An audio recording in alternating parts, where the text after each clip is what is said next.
One thing that I wanted to touch on here is the income approach. An example, if you have $4 million gross sales and you have cost of goods sold of 85%, that's $3.4 million, which leaves you a 15% or $600,000 gross margin. Then if you have operating expenses of 12%, that's $480,000, leaving you a net accounting income of $120,000. To get to EBITDA, you add back your depreciation of $80,000 and your interest of $40,000, and so you have a $240,000 EBITDA.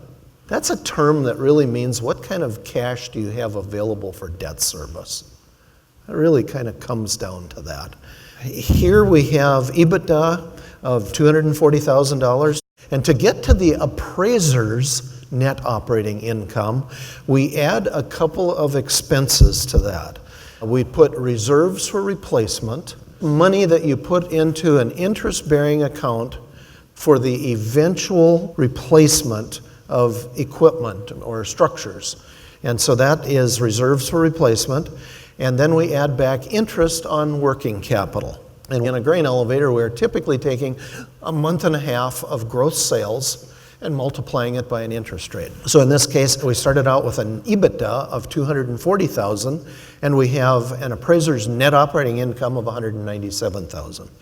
Here's something interesting. When we abstract these net operating incomes out of sales that have happened, and we have either done the appraisal on it before it's sold, or we are talking to the buyer or the seller to analyze what the historic financials were to get to a net operating income or EBITDA levels. If you have $197,000 net operating income and that facility sold for $2.1 million, the overall cap rate is 9.38. If that same facility sold for $1.8 million, that's a 10.9 overall capitalization rate. See, you take the net operating income and divide it by the sale price. If it's sold clear down at $1.2 million, that's a 16% overall capitalization rate. We abstract these out of a bunch of sales and then apply that range of overall cap rates that are market abstracted to the subject property.